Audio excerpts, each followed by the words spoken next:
Salut tout le monde! Alors, je vous accueille dans le nouvel espace salon de mon bureau de circonscription. Vous avez été nombreux à m'écrire pour avoir de mes nouvelles. Alors, pour moi, c'était très important d'échanger avec vous. Vous aurez remarqué, je ne tiens plus nécessairement des Facebook en direct à chaque vendredi soir à 17h parce que je vais être bien franche avec vous, ça devenait très difficile dans mon horaire avec les événements qui ont souvent lieu les vendredis soirs de combiner, de s'assurer d'avoir des conditions optimales pour pouvoir vous parler avec un son qui soit convenable. Alors, on a décidé de contrôler davantage notre environnement. Donc, quand ça sera possible, évidemment, je vais le faire avec grand plaisir parce que c'est tellement important d'échanger, de se donner des nouvelles comme ça, que vous puissiez m'écrire, voir en direct également ce que je fais. Ça, je continue d'y tenir énormément. Alors, même si c'est pas tout le temps les vendredis soirs, je vais faire des Facebook en direct là, un peu tout le temps, sans nécessairement vous avertir. Mais par contre, je vais aussi faire des assemblées citoyennes web, un peu comme j'avais fait lors de la campagne électorale. Alors, ça va nous donner l'occasion de vraiment échanger à ce moment-là. Vous pourrez me poser vos questions, je pourrai vous répondre. Et donc, on va essayer de diversifier les façons dont on se parle. Puis, je suis certaine donc que ça va continuer d'être extrêmement dynamique. Continuez de m'écrire aussi. Moi, je réponds toujours à mes messages en privé. D'ailleurs, vous avez été aussi nombreux à le faire et c'est moi-même, je le rappelle, qui gère l'ensemble de mes messages. Alors, soyez assurés que je vais y jeter un œil attentif. Alors, beaucoup m'ont posé la question et oui, j'ai été très occupée ces dernières semaines. Justement, comme je vous parlais, là, je vous accueille dans l'espace salon de mon bureau de circonscription parce qu'on a vraiment procédé à un ménage en profondeur. Je vous ramène un peu en arrière lors de mon élection, il y a un petit peu plus de 2 ans maintenant. Alors, on avait le bureau de circonscription qu'occupait auparavant Bernard Drainville et Cécile Vermette sur le boulevard Sainte-Foy, ici à Longueuil. On a décidé de déménager sur la rue Saint-Charles afin d'être plus accessible pour les citoyens. Mais donc, c'était déjà beaucoup de travail, un déménagement. On venait juste d'arriver en poste, moi et mon équipe. Alors, c'était déjà beaucoup sur nos épaules et on n'avait pas nécessairement fait le ménage de tout ce qui avait été accumulé au fil des années. Donc, pendant le temps des fêtes et dans les semaines qui ont suivi en janvier, mon équipe et moi, on a classé les archives, on a décidé aussi de passer en mode électronique et donc de se débarrasser du papier. C'est-à-dire qu'on a scanné, on a numérisé l'ensemble des documents qu'on avait au bureau, on a réaménagé, on a créé de l'espace. Alors pour nous, ça nous fait vraiment le plus grand bien. Et j'invite tous les citoyens de Marie-Victorin à venir nous rendre visite pour voir un peu nos nouvelles installations. Je pense que vous allez aimer ça également. Ça a également beaucoup bougé du côté de mon équipe parce qu'on a accueilli 2 stagiaires à mon bureau de circonscription. Vous le savez, dans les dernières années, j'ai eu l'occasion également de pouvoir compter sur quelques personnes qui sont venues nous appuyer, mon équipe et moi, dans notre travail.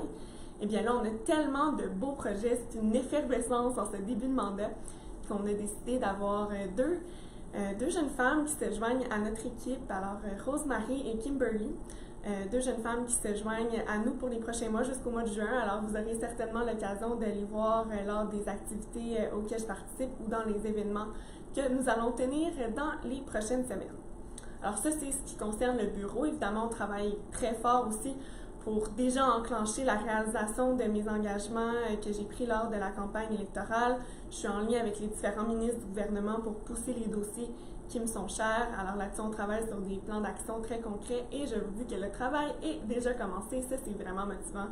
C'est évidemment pour moi ma priorité en tant que députée de Marie-Victorin. Cela dit, je suis également très occupée à l'Assemblée nationale. Vous l'aurez suivi sur ma page Facebook ces dernières semaines. En fait, ça fait 2 semaines que la session parlementaire est recommencée. Et mes dossiers sont pas mal chauds dans l'actualité, particulièrement évidemment le dossier de l'immigration, puisque le plan du gouvernement avait été déposé au mois de décembre. Alors, nous y sommes revenus cette semaine sur les cibles de connaissance du français. En fait, c'était la semaine dernière, j'avais présenté une motion, tout ça, je vous l'ai présenté via Facebook. Et jeudi dernier, il y a eu aussi le projet de loi 9 donc, du ministre de l'Immigration qui a été déposé, qui est une réforme, en fait, qui introduit des nouveaux pouvoirs là, pour le ministre. Mais la disposition dont vous avez probablement entendu davantage parler, ce sont les 18 000 dossiers qui sont annulés parce qu'il faut comprendre qu'il y a une nouvelle plateforme maintenant pour traiter les dossiers d'immigration, que ce n'est pas une plateforme qui a été créée par le gouvernement de la CAQ, en fait, c'est une plateforme qui a été créée par l'ancien gouvernement libéral, mais il y avait toujours 18 000 dossiers qui attendaient d'être traités sous l'autre système. Alors, nous, ce qu'on demande au Parti québécois, c'est de dire, bon, on va prendre les 18 000 puis traitons-les dans le nouveau système. Ça nous apparaît un compromis tout à fait raisonnable. Et à tout le moins, et ça, c'est ce que j'ai proposé au gouvernement cette semaine, de traiter dans ce système-là les demandes des gens qui parlent déjà français, qui occupent déjà un emploi et donc qui sont déjà en territoire québécois. Pour nous, c'est la moindre des choses. Et c'est d'ailleurs ce que je vais aller défendre ce soir à l'émission 2460 sur RDI. Je vous invite à être à l'écoute. C'est une émission spéciale. Ça s'appelle Questions d'immigration. Donc, ça va être de 7h jusqu'à 9h, donc 19 à 21h. Et moi, je vais intervenir avec les autres partis d'opposition davantage à la fin de l'émission, vers 20h30 jusqu'à 21h. Puis dans la première partie de l'émission, il va y avoir des témoignages des experts en immigration qui vont également venir témoigner. Donc, je vous invite à être à l'écoute. Et si vous avez des questions là-dessus aussi, n'hésitez pas en commentaire, je vais pouvoir y répondre avec grand plaisir. Donc ça m'a beaucoup occupée, comme je vous le disais, ces dernières semaines. Donc, il y a vraiment beaucoup de travail à faire. Puis ça va être un plaisir pour moi de continuer d'échanger avec vous comme ça dans les prochaines semaines. Alors, je vous souhaite une super belle fin de semaine. Moi, j'avais beaucoup d'activités aujourd'hui dans la circonscription. On a eu une belle annonce aujourd'hui de la Ville de Longueuil sur le partenariat qui a été conclu là, avec Varennes pour l'usine de biométhanisation. Alors, le compost, la collecte du compost va enfin arriver à Longueuil dans les prochaines années. Ça, c'est très bien. Ça fait partie de nos objectifs environnementaux, les objectifs que l'on partage avec la municipalité. Également, ce matin, c'était le déjeuner au profit du Club des petits déjeuners du Québec. Vous savez, moi, le Club des petits déjeuners, j'ai eu l'occasion de participer à de nombreuses reprises comme bénévole dans les écoles de la circonscription. Donc, c'est une cause qui me tient vraiment à cœur.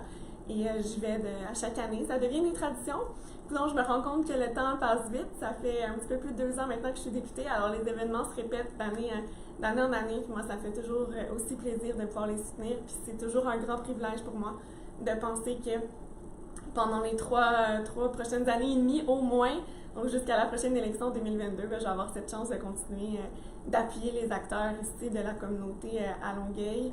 Un petit mot en terminant aussi pour réitérer toute ma solidarité envers les gens qui ont été touchés de près ou de loin par l'incendie sur la rue Toulouse la semaine dernière. Puis quand je disais à quel point ça me rendait fière d'être longueuilloise, mais c'est toute cette vague de solidarité que nous avons vue. Puis ça, la solidarité, je le dis souvent dans mes discours, mais c'est vraiment, pour moi, ce qui me touche beaucoup des gens de Longueuil. On a un tissu social qui est fort, on est tissé serré ici à Longueuil. Et donc, ce travail-là de député, ça me fait vraiment très plaisir de pouvoir l'exercer au quotidien avec vous. Alors voilà, et on se retrouve une prochaine fois.